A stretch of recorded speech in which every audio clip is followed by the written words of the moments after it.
Hello students, welcome to Social Science online classes. In this session, we shall discuss the Second Anglo-Mysore War. In the last session, we have already discussed the First Anglo-Mysore War. The First Anglo-Mysore War ended with the Treaty of Madras. Okay, now we shall discuss the Second Anglo-Mysore War. The Second Anglo-Mysore War broke out in 1780 and ended in 1784. Second Anglo-Mysore War started mainly because of weak politics in places called Travancore and Tanjavur. Due to the Madras Treaty between Hyder Ali and British, there were, there were no political growth in South India for some time. See, after the Madras Treaty, there were no political growth in South India for some time. The British attempted to break the Madras Treaty, and when Madhav Rao attacked Srirangapatna with Maratha army, Hyder Ali was expecting the help from British as per the Madras Treaty. Okay, but the British cheated Hyder Ali without following the Madras Treaty, and they refused to support Hyder Ali. Okay, then further, a place called Mahe, a place called Mahe, which belonged to the French colony, was controlled by Hyder Ali. Was controlled by Hyder Ali. The British attacked Mahe and captured it. So all these incidents finally led to the Second Anglo-Mysore War. So all these incidents, what happened? They led for the Second Anglo-Mysore War. Okay. The second, now the course, the Second Anglo-Mysore War started in 1780. At the beginning of the war, Hyder Ali fought well and captured many forts of Karnataka, and captured even Kanchipuram also. So the Mysore army led by Hyder Ali reached till Coromandel beach, which was which feared the British officers. Now see what happened here. What happened? Hyder Ali, Hyder Ali fought well and captured many forts of Karnataka and even captured Kanchipuram also at the beginning. So the Mysore army was led by Hyder Ali and it reached till Coromandel beach. This feared the British officers. Later, Hyder Ali attacked Arcot and captured it.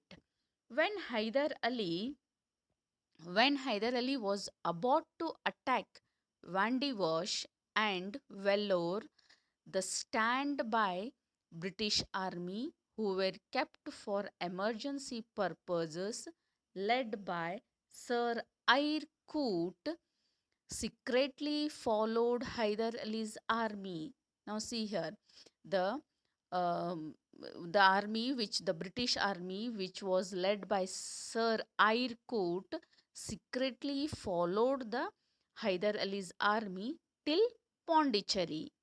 Okay, after knowing this, Hyder Ali asked for French support, but the French did not support Hyder Ali. Then immediately Hyder Ali changed his war strategy and started to attack British controlled regions. Okay, so when the French refused to support Hyder Ali, then immediately Hyder Ali changed his war strategy and started to attack British controlled regions. Finally, his strategy worked and captured a large booty of arms and wealth, that is stolen valuable things like weapons, gold, and money from the British region. Okay, so Hyder Ali captured a large booty of arms and wealth from the British regions. Later, during the Battle of Port Nova, what happened later during the Battle of Port Nova? Hyder Ali was defeated by the British. Though this changed the direction of the battle and increased the confidence of the British suffered financially during the wars in Pulicat and Solingor, where they suffered. See, though, though what happened later during the Battle of Port Nova, Hyder Ali was defeated by the British. Though this defeat of Hyder Ali changed the direction of the battle and it increased the confidence of the British suffered financial setback during the war in Pulicat and Solingnur. So the British entered into Salba agreement with Marathas and Nizam of Hyderabad and finally gained their support by forming an alliance. By forming an alliance. When Hyder Ali died, when Hyder Ali died due to illness during the war, his son Tippu Sultan was waging war in Malabar region.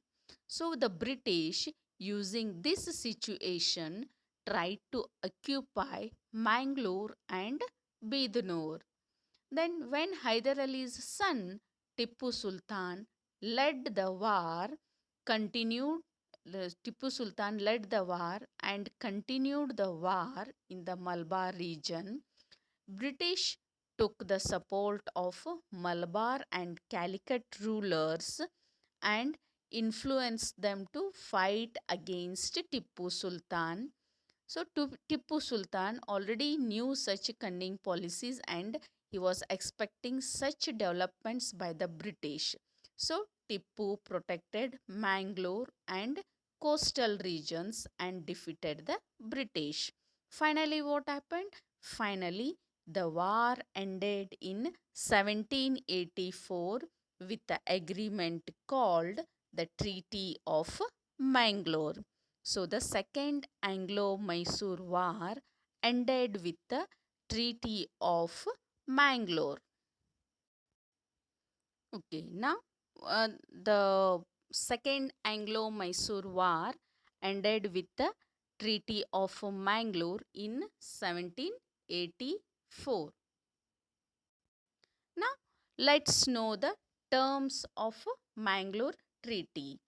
The treaty was signed between the Mangalore Treaty was signed on 11th March 1784. When it was signed, the Mangalore Treaty was signed on 11th March in 1784.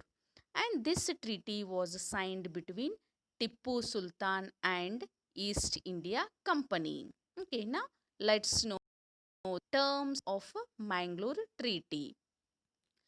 As the first term of the treaty was status quo ante bellum should be restored.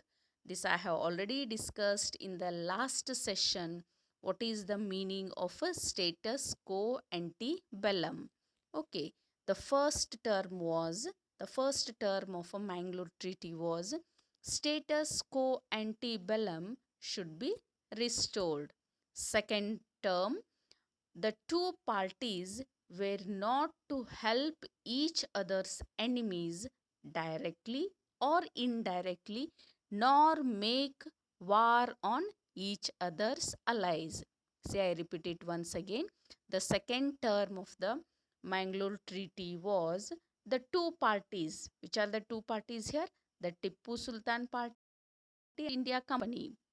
The two parties were not to help each other's enemies directly or indirectly, nor make war on each other's allies. Apart from these two conditions, there were other provisions in the Treaty of Mangalore.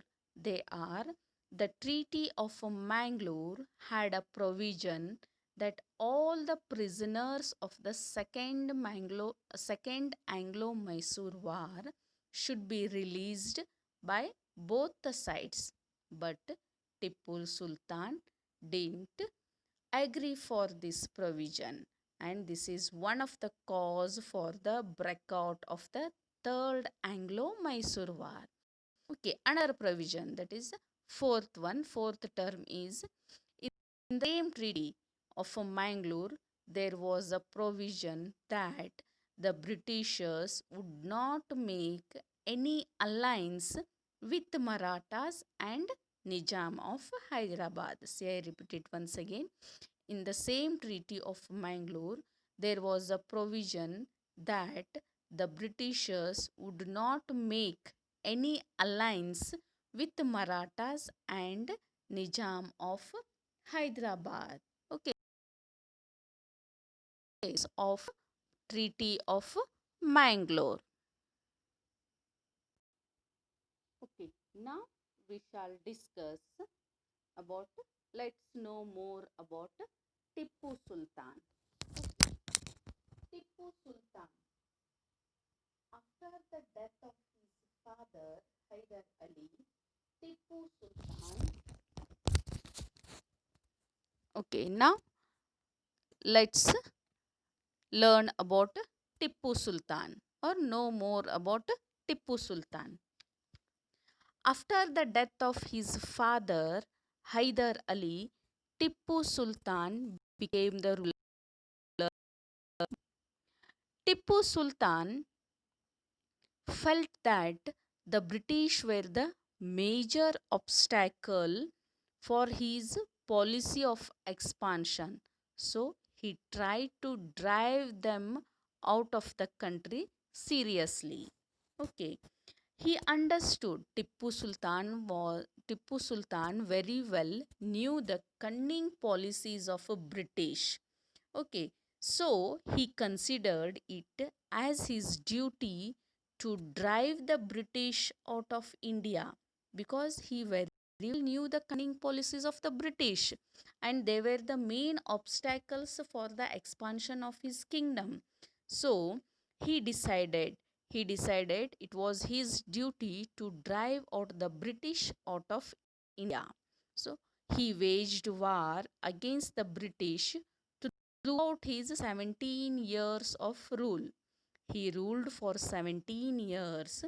Throughout these 17 years, he waged war against the British, and he had clearly understood the cunningness, strategies, clever manipulations of the British. He knew that hurting the business interest of the British would weaken the political strength of the British. He knew that how to weaken the political strength of the British. So he decided to hurt the business, to bring down the business interest of the British. So for this, what he did in the beginning, he tried to organize the enemies of the British into one group. Means he organized the British army, he organized the enemies of the British into one group. Then he tried to break the monopoly of the British over trade with India. Then what he did, first he organized the enemies of the British, then he tried to break the monopoly that the British had over the Indian trade. So all these attempts made by Tipu Sultan angered the British, and they increased their enmity. So all these attempts made by Tipu Sultan angered the British, and the enmity grew up. So these were the this is also one of the main reason for the outbreak of the Third Anglo-Mysore War. Okay, so Third Anglo-Mysore War, we shall discuss it in the next session.